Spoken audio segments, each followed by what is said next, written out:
alone for another year. I hope it won't close after November. Good luck for those who will come later. Yeah, get while the getting's good. Yeah, because that game could be over. You know what I heard a lot of people saying over the weekend? As far as the Trump trial, everything else, being found guilty, are they even going to let him be president? Well, David's maintaining that. I know. I will be shocked if he winds up, even if he wins the election. If he Yes, I think a lot of people feel like he will win, but will they allow him to actually take office? I don't think so. Are they really trying for a civil war here? Are they really trying for one? Yes. Because it feels like it, yeah. I mean, it gets all the earmarks. They want to do this. In a lot of ways, you know something is really not right with what's happening. I think some of them know something's not right. Yeah. This is the Markley, Van Camp, and Robbins Show. Biggest story today, David.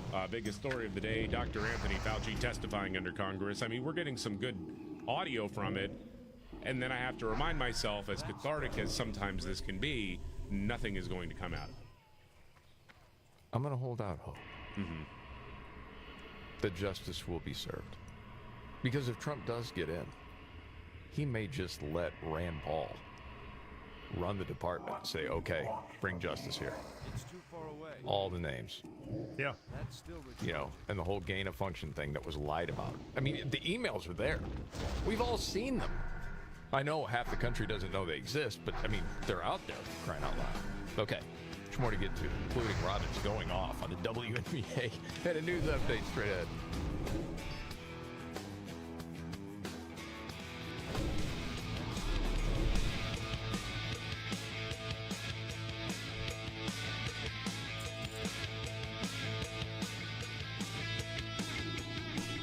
All right.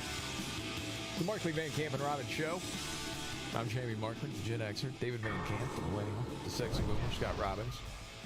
Okay, I have not heard this audio, David. Do you have it? From the California lawmaker. Yeah. I just can't wait to hear how this went down. I just think this is hilarious because, you know, California has a lot of issues because of single-party rule for many, many years. Basically, Democrats and progressives got everything they wanted, or most of what they wanted, and lo and behold, it doesn't work. Well, it's been a disaster. Yeah.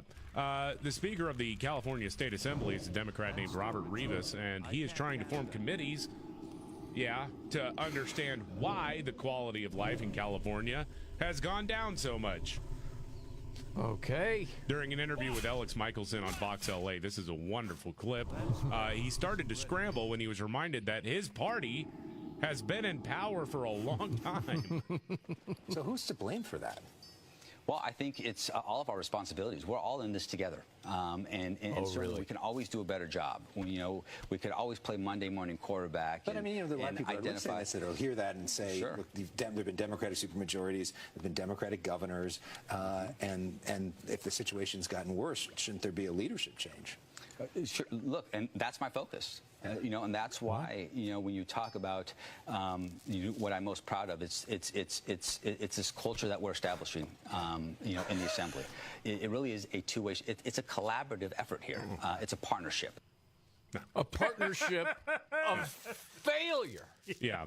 That's what it is. All your corporate speak BS doesn't get you out of the fact that you have to own it, bro. Yeah, and this is not unique to the state of California. It's everywhere progressives have gotten a foothold in the halls of power, everything has gone to crap. And that it's just a fact. Show me a city or a state run by progressives that's doing well. Yeah, one. And when they revert to we're all in this together, that's the maddening thing. Because no. When we were saying defund the police was a bad idea, when we were saying, hey, look, letting criminals out after they've shot somebody, letting them out pending trial, is probably a bad idea, especially if they have a lengthy rap sheet. And we were called racists for it. We were not all in this together. No, it reminds me, if you want to do a basketball analogy, it's you have, a jacker that's going 24 shots a game making 3. And in the postgame saying, hey, it's a team. We're all in this together. No, dude, you kept jacking up shots with brick after brick after brick. You got to own that. Yeah. crazy. That's my segue into basketball, Scott. Okay, all right. I know, dude, you were fired up about the Caitlin Clark stuff. Well, it's just... And I saw, as I'm monitoring Good Morning America on ABC, they spent like 3.5 minutes on this hard foul on Saturday. Well, there's been some fines handed out now. There are fines. Yeah. Because I think, well, let's just roll the audio. I don't think there had been a fine yet, but go ahead. This morning, this physical moment involving the WNBA's most high-profile rookie raising questions. Unnecessary. Chicago's Kennedy Carter shoulder-checking the Fever's Caitlin Clark, knocking her to the ground.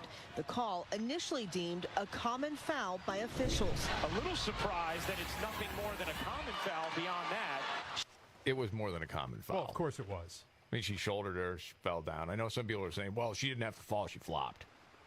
I don't know, man. No, she got hammered. Yeah, Stop it. She shoulder checked her. Yeah. Shortly before that moment, what appears to be an exchange of words between the two on the other end of the Yeah, court. that happens all game. Carter were jawing a little bit back and forth the last few possessions. All right. Clark addressing the incident after Saturday's game. I wasn't expecting it, but I think it's just like, just respond, come down, let your play do the talking. It is what it is, I guess. I don't know. While Carter refused to talk about it during the post-game press conference, I ain't answering no Caitlin Clark questions. but defiant on social media, posting, "I love the hate more than the love. I'd rather you hate me than love me." I ain't answering no hate. Caitlin Clark questions is what she said. Rather hate me than love me? Good. Okay, good. I won't change my projection of you then. So you're thinking there's a racial aspect to this? Of course there is. I mean, to think otherwise is ridiculous. I mean, I've heard this garbage. Michael Jordan was hammered. He was hit very hard when he was a rookie. Well, it wasn't a bunch of white guys taking out a black guy, okay, because he was black. Okay. I mean, this is what it is. Just call it out for what it is, for crying out loud. I'm probably ridiculous then, because I don't know that it's a racial thing. Okay. Well, I say that because, okay, if you think back to your own high school days, okay? If you're like a junior and there is a freshman coming in that's a really good player, odd shot, okay, and all of a sudden you're in a practice and they're lighting it up, they're making everything. Are you going to check them? Well, those guys end up on the ground. They come into the paint, they get hammered. I mean, that's part of it. I think there's also a lot of people just flat out jealous that she gets all the accolades. Do they not understand? I mean, there was a guy that I follow, Iowa Hawk. You guys are familiar with him, right? Yeah, David Burge, yeah. Yeah, and he issued this on Saturday. He said, "I have never seen a group of people so determined to give up charter flights to fly Spirit again in my life." and that's absolutely true. What are you doing? I think it's part of it. I think it's every sport. It's a hot shot comes in, and they're going to get there. I think that's part of it. I think there was a racial component to this. There was going in, because all of a sudden it's like, we didn't get this kind of attention. Is it because of this? Well, I've always thought it's because of the shooting ability. Well, yeah, but that's not what they said. And the ability to separate. I understand that part of it, yeah. And she's straight, which is another strike, too. It's true. I don't even know the percentages. I've heard it before. Well, yeah, it's not low. There's more from the report. I know you'll love this. On Sunday, the WNBA upgrading Carter's foul to a more serious flagrant 1 violation, but so far has not announced any plans to fine or suspend her. But you're saying there is a fine now? Yeah, there has been a fine issued. Okay. Because if you want equity, just like the dudes, you got to fine people for this stuff, because they always get fined. But I mean, did you realize that the fact that your wallet this is true, but the point of maxing this talent 5 points into it and making your corruption instacast is so that you can corruption while moving, which is the demonology tree enough to get fell domination as a defensive cooldown if you get ganked and need to summon a Void Walker to sacrifice, and you get this in your early 30s, which is when World PvP really starts happening for you. Now we're going to go back into the Affliction tree, put 2 points into Improve Curse of Agony, 2 points into Amplify Reach, 2 points into Nightfall, 4 points back in the Demonology tree to Fell Intellect, 2 points into Master Summoner, 3 points back in the Affliction tree to Improve Curse of Agony, 1 point into Siphon Life, 1 point.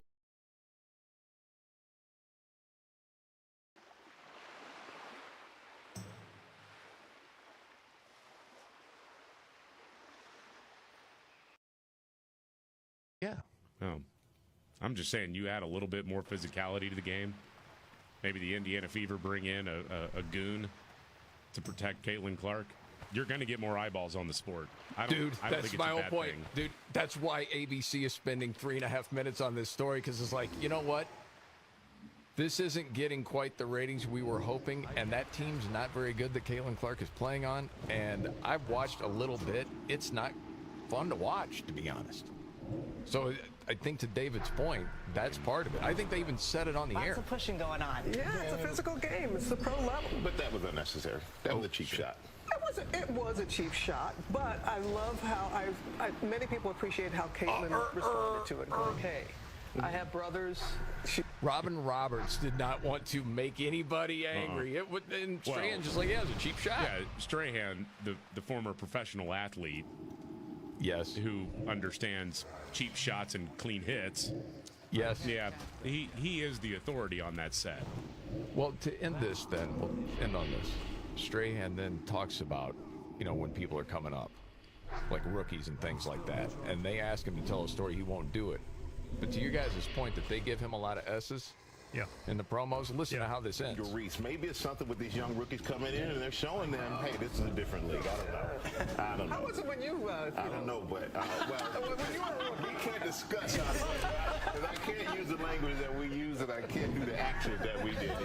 All right, don't get me in trouble, Robin. Coming up, we're going to tell you how lifeguards are keeping you all safe this summer and the shark attack that closed beaches. Yes. See? And then they laugh at him. They're like, all right, male on the set. Let's give you some S's in the script. See how you deal with that. I think maybe the WNBA should you get like 2 ridiculously hard fouls during the game. Oh, just to get more eyeballs? And then you can bet on it. Like at what time? Because, I have never seen, I've never seen anything so wild in my life than all this sports gambling stuff that's going on every single game, and they're talking about it during the game. That is wild. It's wild, Never thought man. I'd see anything like it's it. It really is. It's wild. Yeah. All right, we got to move on. Got to go around the table, do this every day at this time. May not be the biggest story out there, but it got your attention. David, today, what's your story? I'll make mine quick here. There's a lefty outlet called The Conversation. It touts itself as having academic rigor and journalistic flair, which means they're dorks. Okay? Okay. The headline is, women are 14 times more likely to die in climate disasters than men. It's just one way climate change is gendered. Climate change is coming after the ladies. How? Well, they use stats about domestic abuse if there's a long-term power outage, things like that. But that's not connected really to climate change. It's a very strange thing. The other uncomfortable thing they don't want to talk about is so some of the data that they look at comes out of Australian crime stats. But I did a little bit of digging into the numbers that they go to. When you're talking about extreme weather events, a lot of times it's hot heat waves, and women get abused at higher rates. Crime in general goes up when during a heat wave, or historically does. What they really don't want to talk about is a lot of the data also comes from Muslim majority countries. Dude, I was going to make the comment. There you go. Yeah. They don't really want to know what that Sharia law is actually doing. It's not climate change. No. Bill Maher did a whole bit on that over the weekend. Yes. Okay.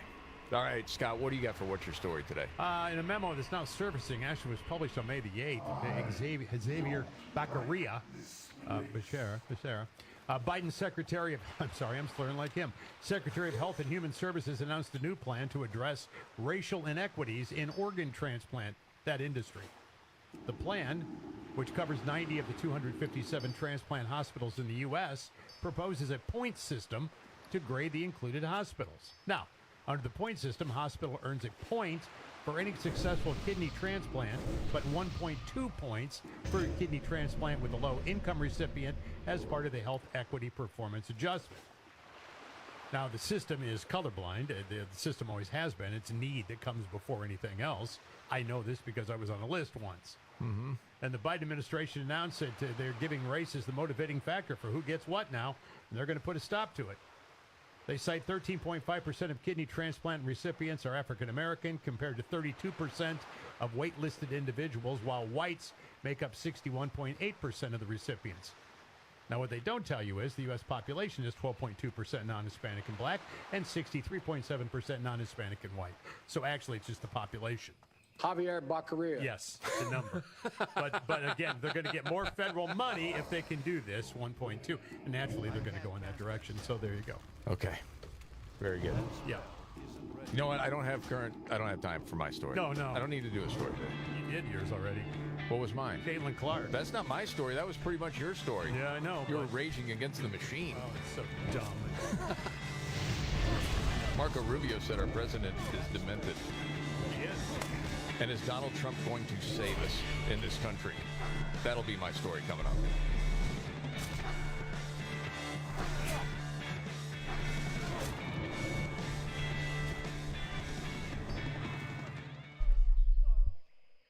There's always action on Prize Picks, and this is the perfect time to try out something new as basketball is winding down. With Prize Picks, you can turn $10 into $1,000 in a single game. You can make a Prize Picks lineup in as little as 60 seconds. You just need to pick more or less on 2 to 6 players' stat projections, and you're locked in. Baseball is happening. Women's basketball is just getting started. With young stars like Caitlin Clark, there's always something going on. If you're looking for promotions, Prize Picks has got you covered every week.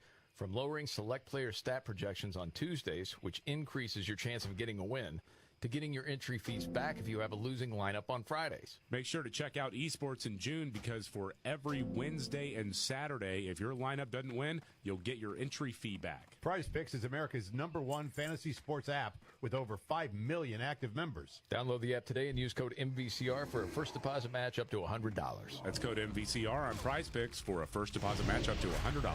Pick more, pick less. It's that easy. I'm getting vaccinated with Prevnar 20, a Pfizer vaccine. So am I, because I'm at risk for pneumococcal pneumonia. If you're 19 or older with chronic conditions like asthma, diabetes, COPD, or heart disease, or are 65 or older, you are at increased risk for pneumococcal pneumonia. Ask your doctor or pharmacist about Prevnar 20, pneumococcal 20-valent conjugate vaccine. It can help protect you against pneumococcal pneumonia in just one dose. Even if you've already been vaccinated with other pneumonia vaccines, Prevnar 20 may help provide added protection. Prevnar 20 is approved for adults to help prevent infections from 20 strains of the bacteria that cause pneumococcal pneumonia. Continued approval may depend on a supportive study. Don't get Prevnar 20 if you've had a severe allergic reaction to the vaccine or its ingredients. Adults with weakened immune systems may have a lower response to the vaccine. Side effects include pain and swelling at the injection site, fatigue, headache, muscle, and joint pain. For full prescribing information, please call 1-855-213-2138 or visit Prevnar20.com.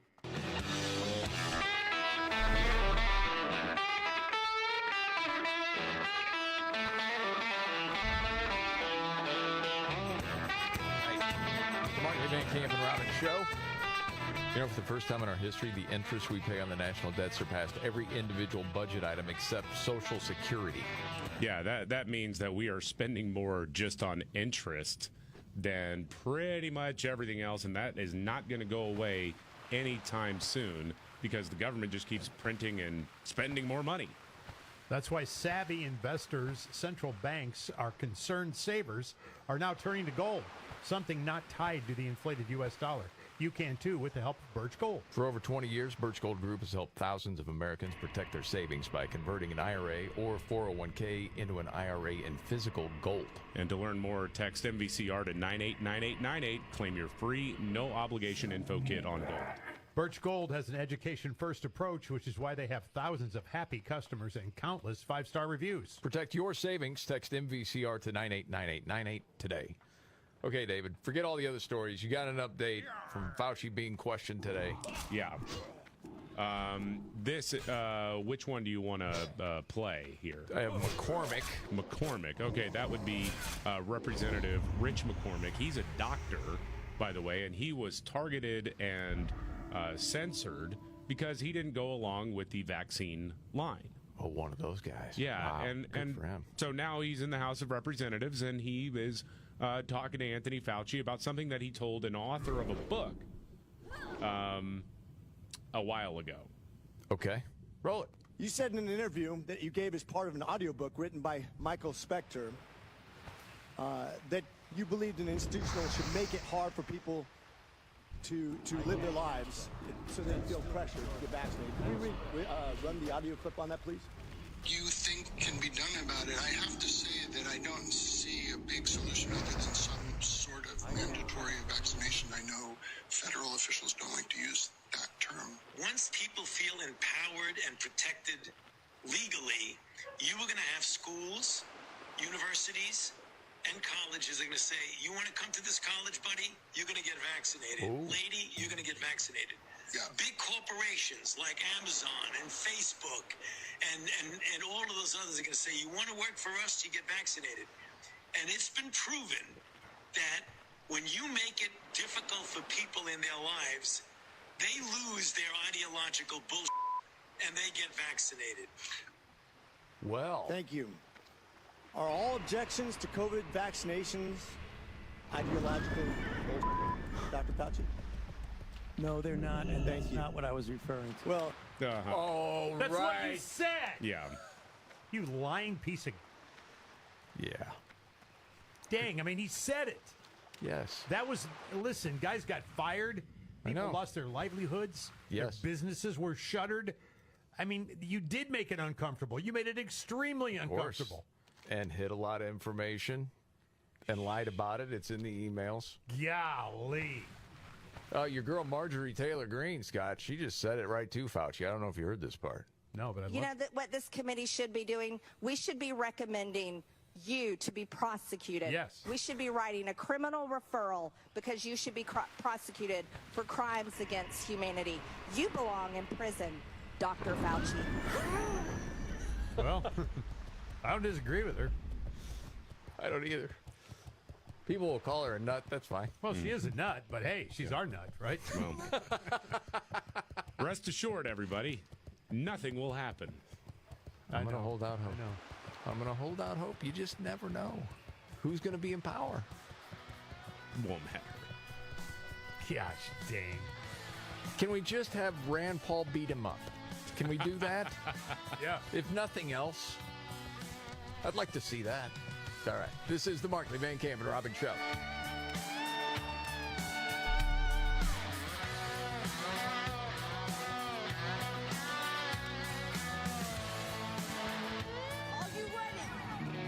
Jamie Markley, David Van Camp, and Scott Robbins. We just become best friends. Yep. Making sense of it all. Now I get it. And having some fun. Lighten up, Francis. This is the Markley, Van Camp, and Robbins Show.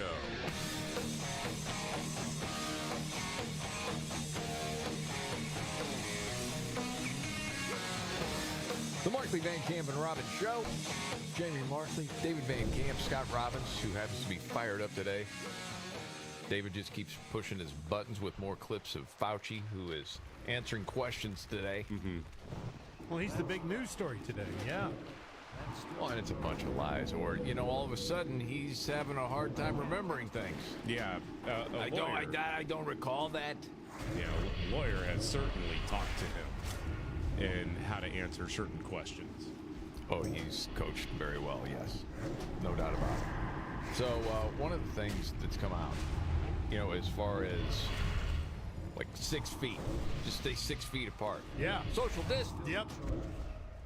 That was just made up. Yeah. They We talked made about it that. up. Yes. They made that. There was. But he's putting the blame on the CDC. So why 6 feet? Why not 7 feet or 4 feet? Why 6? Where'd they come up with that number? So, and this actually came out a couple of years ago, that it actually comes from a guesstimate that was made 100 years ago. God. That, like, yeah, maybe the 6 feet distance thing may help stop the, you know, Spanish flu is what they thought at the time. So a little more than 100 years ago. And that just sort of stayed around. In closed-door testimony before the public hearing today, he says, yeah, it just sort of appeared, according to Fauci. I don't recall, like, a discussion of whether it should be 5 or 6 or whatever. And then he also said the science behind masking recommendations for children is still up in the air. It's still up in the air. What? Yeah. No, it's not. Every piece of research that's been done, it doesn't work. Yeah. And a lot of times it's worse for the kid because of all the bacteria that accumulates on the freaking mask. Yeah, because they also don't wear the mask correctly. They don't. I mean, anyway, I have a few different flashback audio clips to play throughout the day, but this one is pertinent to the masking of toddlers. Okay. Where he says, yes, 3-year-olds should mask up. This was July of 2021. The children who are not able to get vaccinated because of their age should follow, their parents should follow with them, the guidelines of the CDC. That unvaccinated children of a certain age, greater than 2 years old, should be wearing masks. No doubt about that. That's the way to protect them from getting infected, because if they do... No doubt about it? None. None. They can then spread the infection to someone else. So the CDC guidelines for unvaccinated people, including children, are not changed at all. Do you get mad all over again? Yeah, you miss the sound of crying, screaming children, don't you? Yeah. Particularly on airplanes when they wear masks. And then the learning. Yeah, just because you're also reading lips as someone's talking. It's part of the development. Forget all that. Mask them up. And you know what? Not just that. Double mask. Okay? Because that'll give you that extra protection. Remember that BS? He went so far. What about a triple mask? Maybe triple would be good. Unreal, man. It's almost comical. You think back on this, the grocery store, the lines in the grocery store that were put up. Yeah. So we can only travel one way down it. I mean, yes. Well, and then wearing gloves at a gas pump. It does go to this. On an individual level, we can all tell stories of ourselves, either what we thought or what we did at the time, washing this, or whatever it might be. Leaving your groceries outside. So you washed them all down. You did that, right? No, I never did that. No, I never did that one. Okay.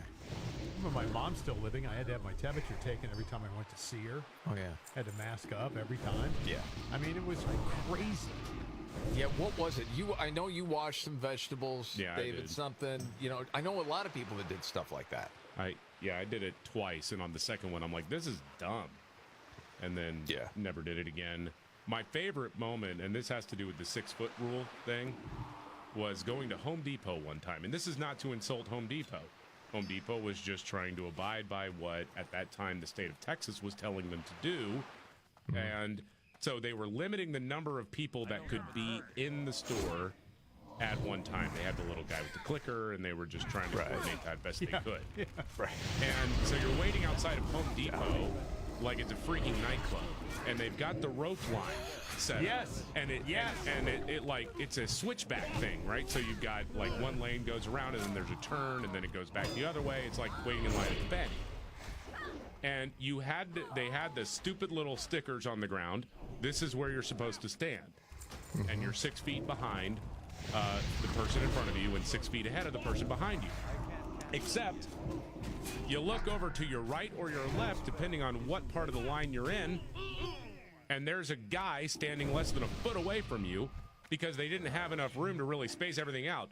And I thought, okay, either the 6-foot rule is total BS, or COVID can't move laterally. It's one or the other. Yes. Well, I remember being on the plane, and you get your peanuts or whatever. You can take the mask off to eat the peanuts. Yes. Yeah. Because nothing. Yeah. When you're eating, you can't spread it out there. Okay, but if you're just breathing, it'll go. So then you put the mask back on, and then it was, well, you gotta, take it off for a bite and then mask it back again. Shut up! No, this is ridiculous. It was it's crazy, man. Golly. Okay. I remember putting gloves on at the gas pump. See, that's one. Oh, yeah. I just remember any time I might sneeze and I would cough, and I cough almost every day. Are you sick? Are you all right? Yes, Scott, I'm fine. I'll tell you. If I got a little tad fever, I'll let you know. Well, they had me convinced that